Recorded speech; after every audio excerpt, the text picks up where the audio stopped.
Salut mon ami et bienvenue dans cette leçon dans laquelle tu vas apprendre le vocabulaire de la maison en italien. Mais si tu l'as pas déjà fait, je t'invite à cliquer sur le lien que j'ai mis en description de ce cours pour pouvoir recevoir gratuitement ton guide de conversation qui te permettra de parler facilement italien lors de ton prochain voyage en Italie. Et maintenant, on retourne au cours.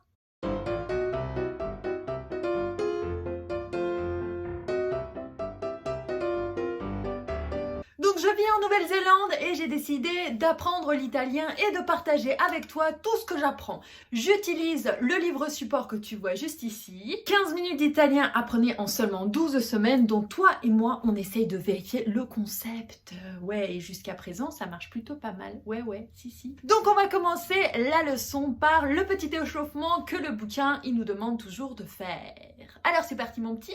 Bla bla bla bla bla. Alors le bouquin, il nous demande de... Il veut qu'on traduise « As-tu des frères ?» En italien, s'il te plaît. Il est tout facile celui-là. As-tu des frères? C'est « Hai fratelli ?» Peux-tu traduire s'il te plaît « Ma chambre est très bruyante ?»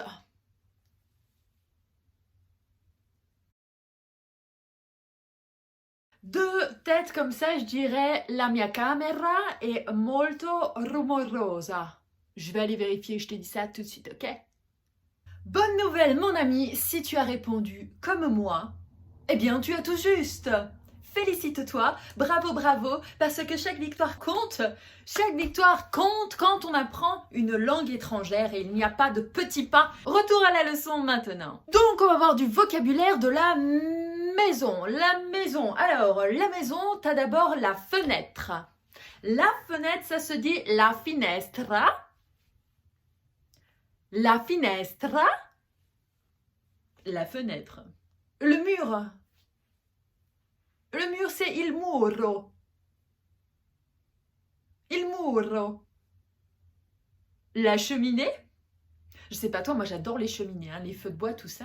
Ouh, vivement l'hiver qu'on puisse avoir des feux de bois dans la cheminée. Bref, la cheminée en italien, ça se dit il comignolo.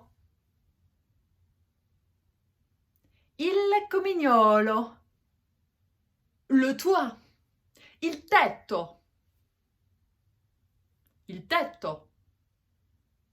La gouttière, c'est un mot qui est vachement... il est vachement marrant celui-là. C'est la grondaia. La grondaia. Je sais pas toi, moi ça me donne l'image d'un singe qui est en train de faire sur la gouttière. Ouais, bon après chacun a ses moyens de retenir les mots. Hein. Le chemin d'accès, ça se dit il viale. Il viale. Tu sais, c'est le petit chemin qu'on marche dessus quand on veut aller du trottoir à la maison. Il viale. La porte, il n'y a pas plus simple. C'est le même mot, sauf que tu lui fous un A à la fin. C'est la porta. La porta. Les volets.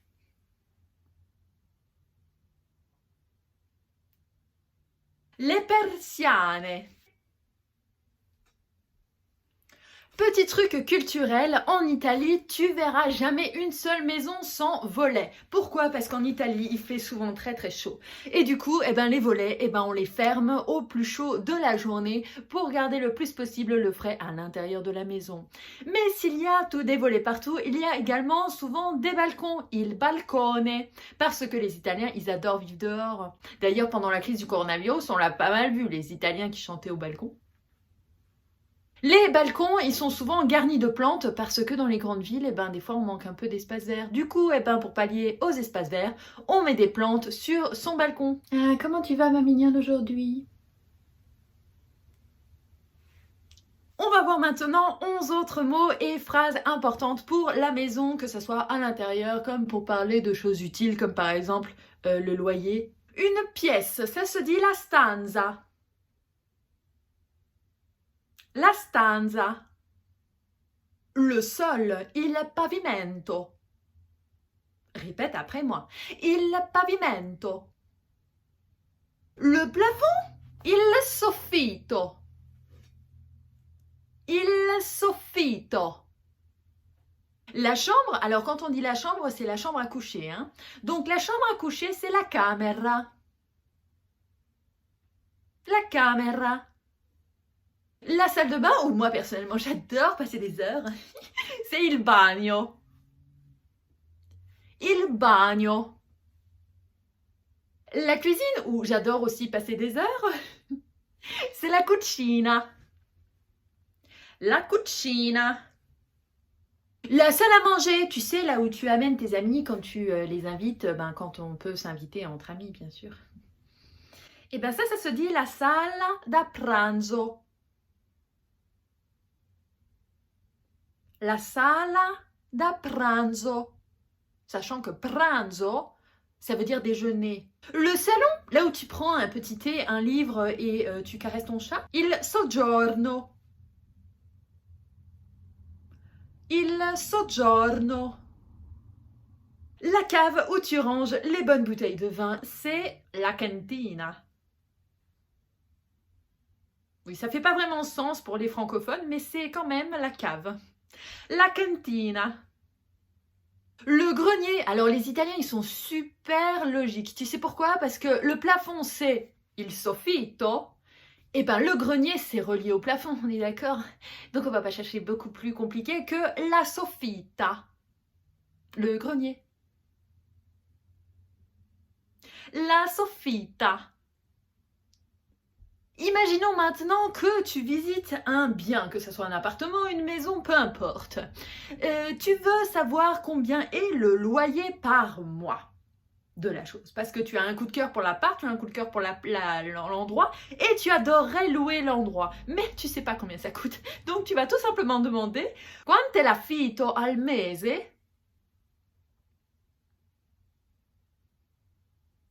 Quanto è l'affitto al mese? Sachant que souvent, le loyer en Europe, c'est au mois qu'on le paye. Il n'y a guère que dans les pays anglophones, je crois qu'on paye à la semaine. Tu vois, moi en Nouvelle-Zélande, par exemple, je paye mon loyer à la semaine. Je crois que ça marche un peu comme ça aussi à Londres. Aux States, c'est comme ça c'est sûr. Mais en Italie, c'est comme en France ou en Belgique. On paye au mois. Allez, je te donne un petit bonus. 3 phrases que tu auras peut-être besoin si tu loues un bien et que tu fais une visite avant de t'installer dans le dit bien.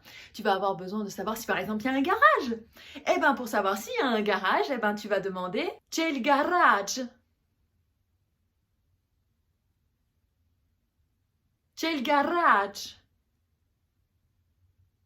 Deuxième phrase importante, on va dire que tu as un méga coup de cœur pour cette fameuse location et tu veux savoir si elle est disponible bientôt. Et ben tu diras « È libera subito ?»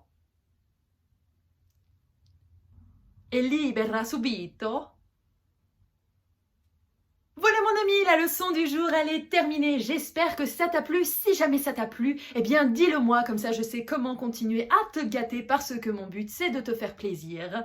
Comme son nom l'indique sur le blog, on apprend l'italien dans le plaisir d'apprendre l'italien. Ouais! Donc si jamais t'as aimé cette vidéo, eh bien mets-moi un petit pouce. Abonne-toi à la chaîne YouTube si tu l'as pas déjà fait. Si tu écoutes ça sur une plateforme de podcast, eh bien n'hésite pas à noter le podcast. Et moi je te dis à tout vite pour une nouvelle leçon, un nouveau point culturel ou un nouveau truc en rapport avec l'Italie. Ciao!